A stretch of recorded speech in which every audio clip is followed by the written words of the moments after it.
বিষ্ণু ঈসা ইসলামের কাছে এক সাহাবী এসে বলল, ইয়া রাসূলুল্লাহ আ'তিনি শাইআন, আপনি আমাকে কিছু দান করেন, আমার কিছুই নাই। বিষ্ণু বললেন, তোমার কিছু নাই? সাহাবী বললেন, ইয়া রাসূলুল্লাহ ঘরে আমার শুধু দুইটি জিনিস আছে। কয়টা?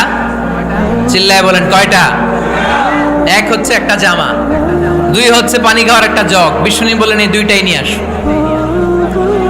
বিশ্বনবীর কথা শুনে ওই সাহাবী ঘর থেকে জামা নিয়ে আসলেন, পানি খাওয়ার জগ নিয়ে আসলেন। বিশ্বনবী সাল্লাল্লাহু আলাইহি ওয়াসাল্লাম ওনার মোবারক হাত দিয়ে এক হাতে জামা ধরে আরেক হাতে পানির জগটা ধরে সাহাবীদের দিকে উদ্দেশ্য করে বললেন, মাইয়াশতারি হাদাইন, এই দুইটা জিনিস কেনার মতো কে কে আছে দেখি। কয়েকজন হাত তুললো। বিশ্বনবী বললেন, কত দিয়ে কিনবা? এক সাহাবী বলে, ইন্নী আশতারিহিমা বিদিরহাম, ও নবী যদিও এগুলো আমার দরকার নাই, কিন্তু আপনি যেহেতু নিলামে ডাক তুলেছেন, ইয়া রাসূলুল্লাহ ইয়া হাবিবাল্লাহ, আপনার সম্মানে আমি 1 দিরহাম দিয়ে দুইটা জিনিস কিনে নেব। 1 দিরহাম, একটা জামা, একটা পানি খাওয়ার জগ, দাম কত? 1 দিরহাম। বিশ্বনবী বললেন, না না, 1 দিরহাম তো অনেক কম হয়ে যায়, মাইয়াজিদু আলা যালিক, এর চেয়ে বেশি দামে কে কিনবা? আরেক সাহাবী হাত তুলে বলতে লাগলো, ইয়া রাসূলুল্লাহ ইয়া হাবিবাল্লাহ ওয়া ইন্নী আশতারিহিমা বিদিরহামাইন, আমি এই জামাটার পানি খাওয়ার জগটা 1 দিরহাম নয় 2 দিরহামের বিনিময়ে কিনতে চাই। বিষ্ণু ঈসা ইসলাম ওই সাহাবাকে দিয়ে দিলেন। দিয়ে 2 দিরহাম নিয়ে যে লোকটা ভিক্ষা করতে এসেছিল তার হাতে 2 দিরহাম দিয়ে বললেন, যাও 1 দিরহাম দিয়ে ঘরে খাবার কিনে দিয়ে আসো, আরেক দিরহাম দিয়ে একটা কুঠার কিনে নিয়ে আসো। শুনতেছেন? কি কিনে নিয়ে আসো? কুঠার দিয়ে কি করে? গাছ কাটে। ওই সাহাবী কুঠার কিনে নিয়ে আসার পরে বিশ্বনবী নিজ হাতে কুঠারের মধ্যে একটা কাঠের হাতল লাগাই দিলেন। আল্লাহু আকবার! হাতল ছাড়া কুঠার ইউজ করা যাবে? বিশ্বনবী নিজ হাতে ওই কুঠারের ভেতরে একটা হাতল লাগাই দিলেন আর বললেন, লা উরিদু আন আরাকা 15 আইয়াম, এই কুঠার নিয়ে জঙ্গলে যাও, গায়ে অনেক শক্তি আছে, কাঠ কাটো, এই কাঠ কেটে বাজারে বিক্রি করো, সামনের 15 দিন যেন আমি আমার চোখের সামনে তোমার না দেখি। বিশ্বনবীর পরামর্শ অনুযায়ী কুঠার নিয়ে ওই সাহাবী জঙ্গলে চলে গেলেন। কাঠ কেটে বাজারে বিক্রি করতে করতে 15 দিন পরে 10 দিরহাম নিয়ে বিশ্বনবীর দরবারে হাজির হয়ে গেলেন। 10 দিরহাম নিয়ে বিশ্বনবীর কাছে হাজির হয়ে গেলেন। সাহাবী এসে বলল, ইয়া রাসূলুল্লাহ এখন আর আমার ভিক্ষা করা লাগে না, আমার গায়ে অনেক শক্তি আল্লাহ দিয়েছে, আই এম ভেরি এনার্জেটিক, আপনার দেয়া বরকতের কুঠার দিয়ে আমি কাঠ কেটে কেটে স্বাবলম্বী হতে শুরু করেছি। সুবহানাল্লাহ পড়েন। আমি এখন 10 দিরহামের মালিক। বিশ্বনবী বললেন, লা আইয়াহতাতিবা আহাদুকুম হুজমাতান আলা যাহরিহি খায়রুম মিন আইয়াসআলা শাইআন ফায়ু'তিয়াহু আও ইয়ামনাহু, যাদের গায়ে শক্তি আছে তারা ভিক্ষা না করে কাঠ কেটে পিঠে সেই বোঝা নিয়ে বাজারে বিক্রি করা অনেক ভালো। কারণ কারো কাছে যদি তুমি হাত পাতো সে দিতেও পারে নাও দিতে পারে, আর কষ্ট করলে কষ্ট কোনোদিন বৃথা যায় না। চিল্লায় বলেন ঠিক কিনা? বিষ্ণু ঈসা ইসলামের অনুপ্রেরণায় এই সাহাবা অল্প কিছুদিনের ব্যবধানে স্বাবলম্বী হয়ে গেলেন। What is the moral of the story? বিশ্বনবীর এই প্রফেটিক স্টোরি থেকে আমাদের কি শিক্ষা? লেসন নাম্বার 1, বিশ্বনবী চাইলেই ওই 2 দিরহাম দিয়ে বলতে পারতো, যাও খাবার দাবার কিনে ফ্যামিলিতে দিয়ে আসো। সে ওই 2 দিরহাম নিয়ে খাবার দাবার কিনে ফ্যামিলিকে খাইয়ে রাত্রে আবার ভিক্ষায় নামতো। কথা কন? রাত্রে কি করতো? ভিক্ষায় নামতো। বিষ্ণু ঈসা ইসলাম তাকে কাজ করে খাওয়ার জন্য উৎসাহ দিলেন। পাশাপাশি বিষ্ণু ঈসা ইসলাম পার্মানেন্ট সলিউশন দিলেন। এজন্য পার্মানেন্ট সলিউশনের ব্যবস্থা করতে হবে। অনেকে আমরা যাকাত দেই, জাকাতের শাড়ি দেই, জাকাতের লুঙ্গি দেই, আছে না নাই? লক্ষ্মীপুরে এরকম দেয় নাকি? কি দেয়? হ্যাঁ, গাড়ি, গাড়ি দেয়, শাড়ি না। জাকাতের শাড়ি, জাকাতের লুঙ্গি বলতে কোনো কথা ইসলামে নাই। এগুলো খুব কম দামি শাড়ি, যাদেরকে এগুলো দেয়া হয় তাদেরকে অপমান করা হয়, ঠিক কিনা? আল্লাহ বলেছেন, ওয়ালাকাদ কাররামনা বানি আদম, I have dignified the status of the sons of Adam, আমি আদমের সব সন্তানদেরকে সম্মানিত করেছি। সুবহানাল্লাহ পড়েন। আপনাদের চেয়ে সম্মানিত কেউ আছে? মানুষের যে সম্মানিত গোটা বিশ্বে আর কোনো মাখলুকাত আছে নাই। এজন্য জাকাতের শাড়ি দেয়া যাবে না, জাকাতের লুঙ্গি দেয়া যাবে না। জাকাতের শাড়ি আপনারা দেখছেন, এটারে একবার ধোয়ার পরে দ্বিতীয়বার পরা যায় না। মশারি কি পাতলা, এর চেয়েও পাতলা। এই জন্য জাকাতের শাড়ি, জাকাতের লুঙ্গি বলতে ইসলামে কোনো পরিভাষা নেই। আপনাকে স্বাবলম্বী করে দেওয়ার চেষ্টা করতে হবে। যারা লক্ষ্মীপুর জেলায় বিজনেস ম্যাগনেট আছেন, তারা একসাথে হয়ে একটা স্ট্রং জাকাত ম্যানেজমেন্ট প্ল্যাটফর্ম করতে পারেন, যেখান থেকে আপনারা বিভিন্ন থানায়, বিভিন্ন গ্রামে বাছাই করে করে কিছু ভাইদেরকে জাকাত দিতে পারেন স্বাবলম্বী করার উদ্দেশ্যে। যেই ফ্যামিলিকে আছে, কি নাম এটার? পল্লী উন্নয়ন ক্লাব।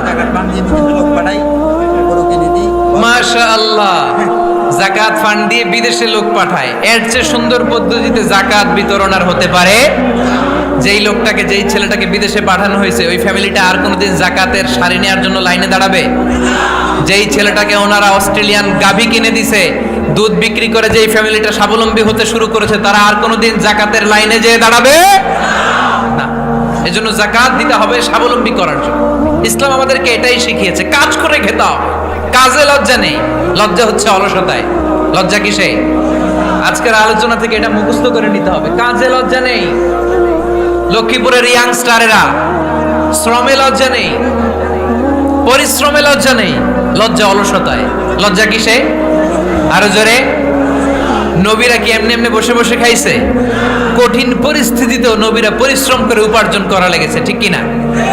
সাইয়েদনা মারিয়াম আলাইহিস সালাম, যার নামে আল্লাহ তাআলা কোরআনে একটা সূরা দিলেন,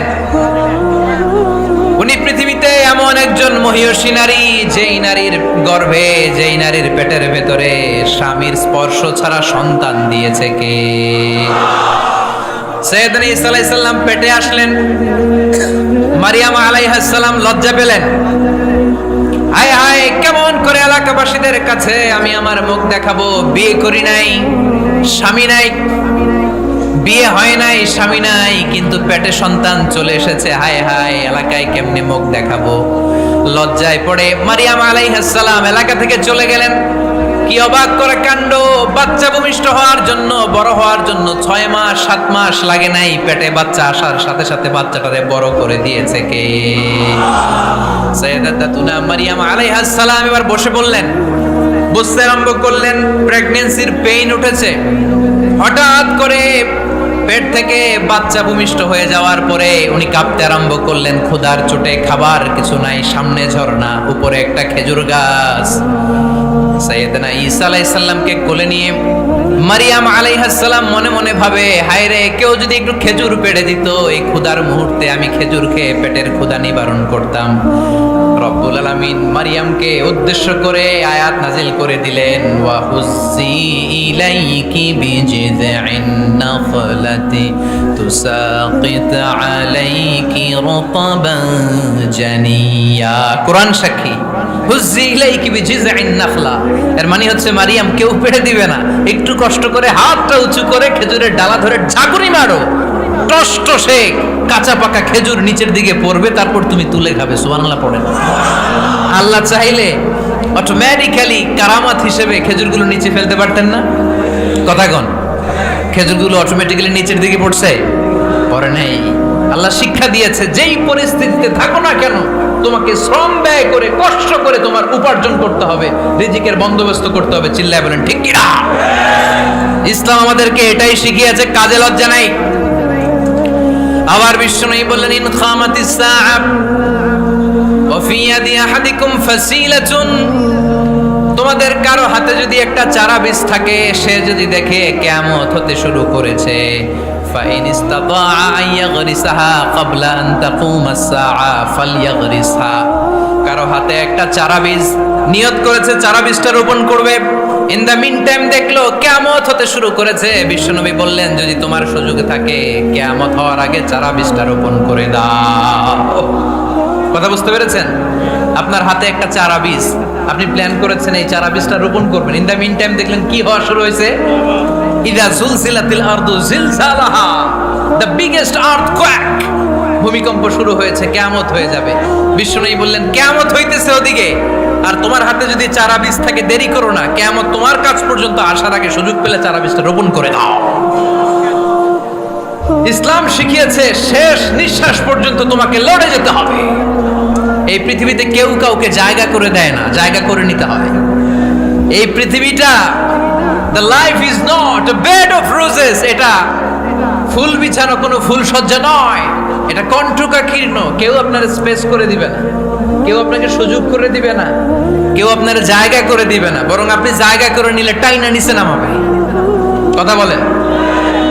এজন্য কখনো অলসতাকে স্থান দেয়া যাবে। রসুল বাত্তালি দুক্কানু শয়তান, অলস মস্তিষ্ক শয়তানের আড্ডা। অলস যদি কেউ থাকে এটারে টেনে বেঁধে কাজে নামাবেন, পারা যাবে? আলহামদুলিল্লাহ লক্ষ্মীপুরে এরকম অলস ছেলে পেলে নাই।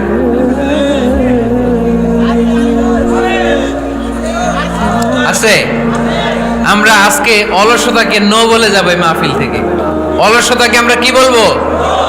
আওয়াজ করে বলতে হবে। অলসতাকে কি বলবো আমরা?